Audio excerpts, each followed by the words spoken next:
In the soft glow of twilight, a mother stood at the edge of a quiet room, her heart heavy with the weight of unspoken words. The air was thick with tension, as if the very walls held their breath, waiting for the release of emotions long pent up. "My child," she began, her voice trembling like the first leaves of autumn. "You have hurt me, and you did not even realize you had done it." The flickering candlelight cast shadows on her face, highlighting the deep lines of love and worry etched into her skin. She waited, hoping for a flicker of understanding in her child's eyes, a glimmer that said they were listening. The room was filled with memories, laughter echoing in the corners, the sweet scent of cookies baked together, and the gentle whispers of bedtime stories. Yet now, it felt like a chasm had formed between them, a rift created by choices made in haste and heartbeats missed in silence. "I did not expect this from you," she continued, her tone softening. "Not because I thought you incapable of failing, but because I know the greatness I placed inside you."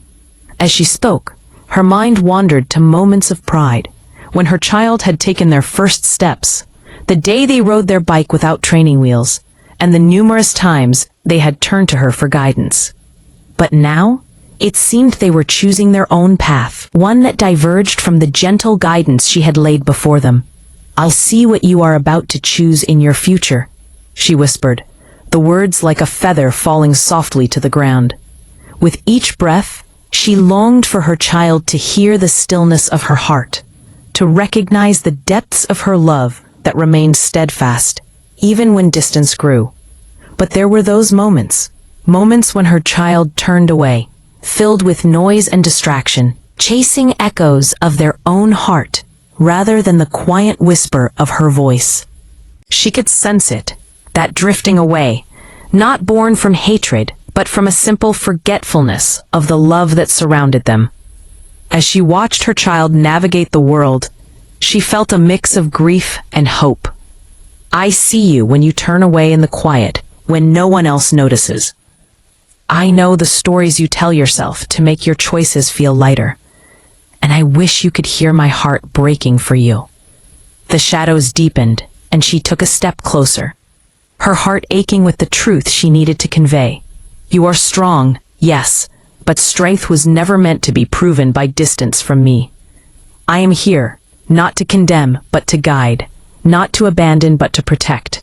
I remain at the edge of every decision you face, standing firm even when it pierces my heart." She paused, her voice thick with emotion. "You ask why my silence sometimes feels so heavy. It is not that I have nothing to say. It is that you have filled the quiet with so much noise, with fears and endless questions that drown out my whispers. You rush through life, overlooking the stillness where my voice once rested." Tears glistened in her eyes as she continued. "I know the weight you carry, the doubts that cloud your mind. You fear that I am tired of you, that I have decided you have failed too many times. But hear me now. There is no distance you can travel that my mercy cannot reach." She took a breath, steadying herself. "Do not confuse my silence with abandonment. Love does not erase obedience. It calls you into it.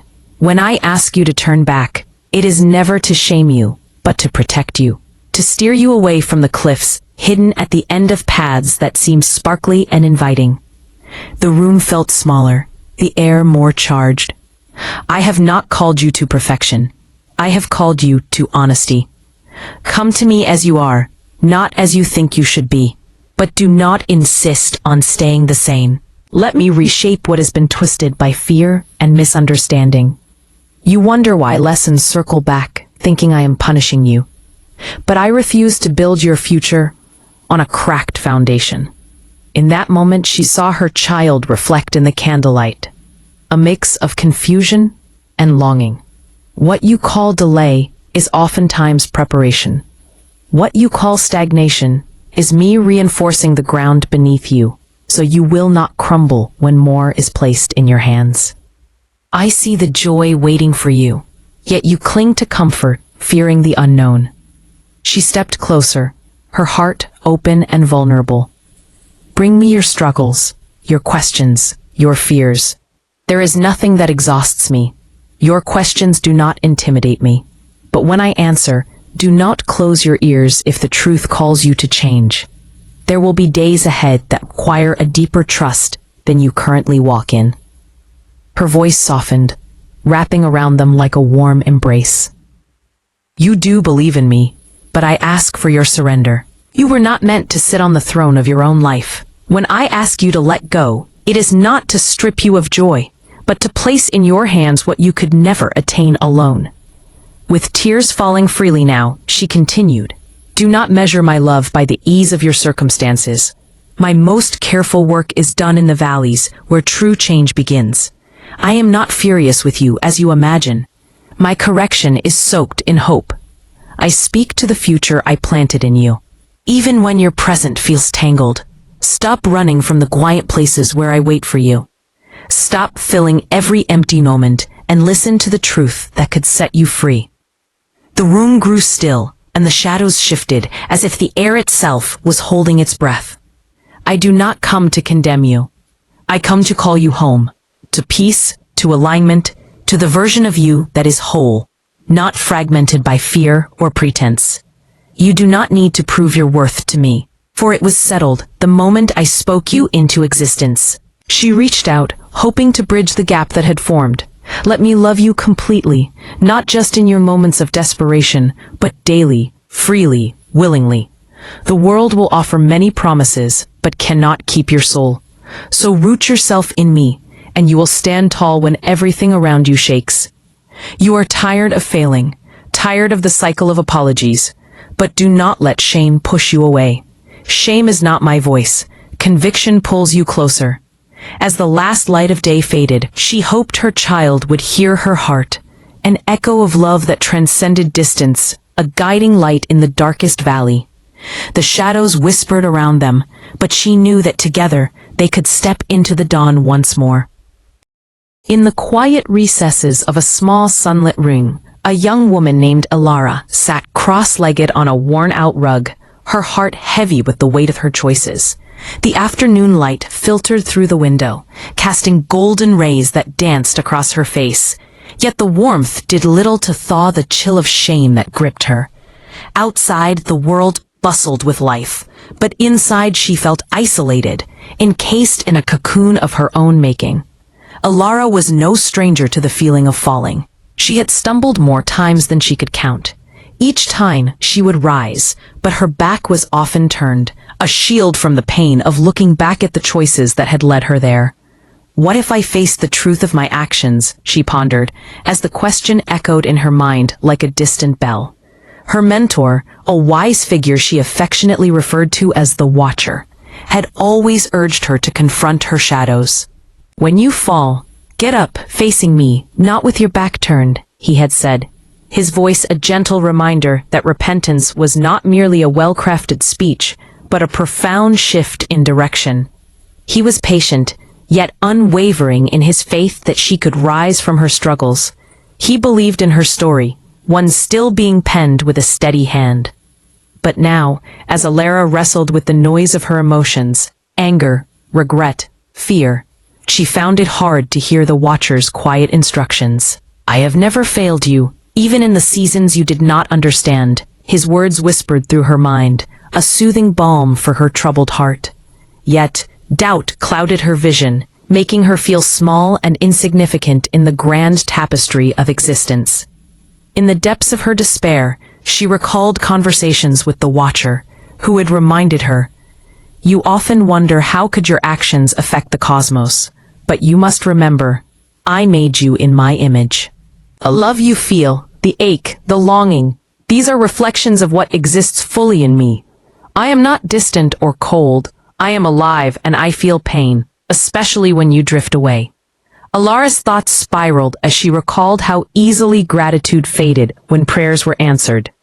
There was a time she had cried out in desperation, and when the storm had passed, she had forgotten the hands that had reached for her in the darkness. It wasn't anger that filled the Watcher's heart, but a deep, resonating grief, the heart of a father who aches when a child forgets his voice. The air grew heavy with unspoken words, and Elara felt the sting of realization. Each time she turned away, It wasn't merely a departure. It was a wound that cut deep, not just to the watcher, but to herself. She had the choice to love and to connect, yet each neglect felt like an echo of indifference, a shadow cast over the light of their bond. As the sun dipped lower, casting long shadows across the floor, Alara felt a stirring within her. She stood, slowly turning to face the window, the outside world now bathed in a worn golden hue. "I am meant to carry light, not darkness," she murmured, awakening to the truth of her existence. She could reflect love into the world, could choose kindness over bitterness, forgiveness over anger, and in doing so, she could bring joy to the watcher's heart. The warmth of the sun pressed against her skin, and for the first time in what felt like an eternity, Alara felt the stirrings of hope. She understood that her life was sacred, woven with purpose and intention. The choices she made could echo into eternity, revealing the beauty of her being to a world desperate for truth. In her heart, she felt the shift. It wasn't just about aligning with the watcher or fulfilling an expectation. It was about remembering who she truly was. She was seen, known, and deeply loved. As she took a deep breath, the weight of shame began to lift, replaced by the lightness of renewal. "I will not forget you," she whispered into the fading light, imagining the watcher smiling, a tender expression of pride and love upon his face. She took a step forward, knowing she would stumble again, but also knowing that with every rise, she would face the truth, embrace the light, and carry the love that defined her very essence. And so, with the last rays of sunlight bathing her in warmth, Alara began to weave her narrative anew, one filled with intention, awareness, and the unyielding promise to remember both the watcher and herself in every breath she took.